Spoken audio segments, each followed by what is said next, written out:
स्वागत करछि सिंकु भाई लाइव चैनल रे। Good morning all friends.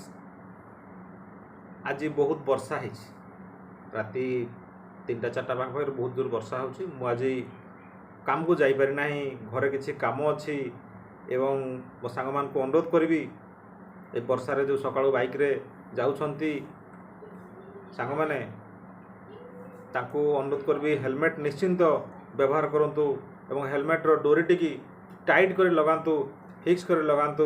दुई जन भाई जाउतले दुईटी हेलमेट व्यवहार करंतु एवं हेलमेट टी को सुनिश्चित भाव में केमती पिंधंतु, ए डोरी टिकी टाइट कर पिंधंतु, जहाँ फल कौन दुर्घटना हेले मध्य हेलमेट खोली जीवन रही जीव। आ जदि आपण डोरी टी लगौ नहांती बाइक रो दुर्घटना शिकार हेल्ले कौटे पड़गले हेलमेट आपड़ी बाहर जीव। बाहर गला आपंकर हुए तो मुंड माड़ हो जाए। मनुष्यर गोटे मुख्य अंग होची मुंड, जो थे कि मनुष्य जदि किसी मुंडर आघात लगुच तो अकर्मण्य हो जाए, जीवन चल जाए। तो हेलमेट हूँ आमर रक्षा कवच।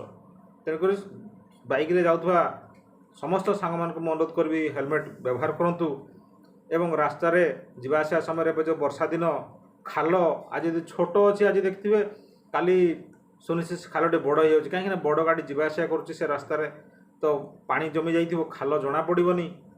तो तेणुक बाइक गति को निर्दिष्ट गति गाड़ी चलातु, पानी जगह देखिकी गाड़ी चलातु, स्लो करके गाड़ी के पार करूँ जहाँफल आप दुर्घटनार शिकार हेबे नहीं। एवं रिसेंटली आमर जड़े सार पड़ जाते एमती खाल या पूर्वर जड़े सार आउ जड़े पड़ जाते 6-7 वर्ष तले एमती एंजर्ड होता जे 6-7 मास घरे बस रही परिवार केते दुख अनुभव करते और केते खर्च भी हो इनकम बंद हो गला, परिवार केते तकलीफ रे पड़गला। तेणुक या पूर्वर मु सांग मान को कहूली कि सतर्कता सहित सब गाड़ी चलातु और हेलमेट यूज करंतु सुनिश्चित। भाई मान को अनुरोध करी हेलमेट यूज करंतु सुनिश्चित। एवं रिसेंटली गोटे सुकिंदार जड़े आम सांग हे ताकर भी दुर्घटना हो गला एमती हेलमेट से पिंधि नथिले बोले मुझे शुणी कि पिंधि कि डोरी लगे नथिले। जब डोरी लगे था तो किसी असुविधा ही न था, जदि भी हेलमेट से पिंधिले तो डोरी लगे किसी असुविधा नहीं था। शुणी मुंड फाटीगला।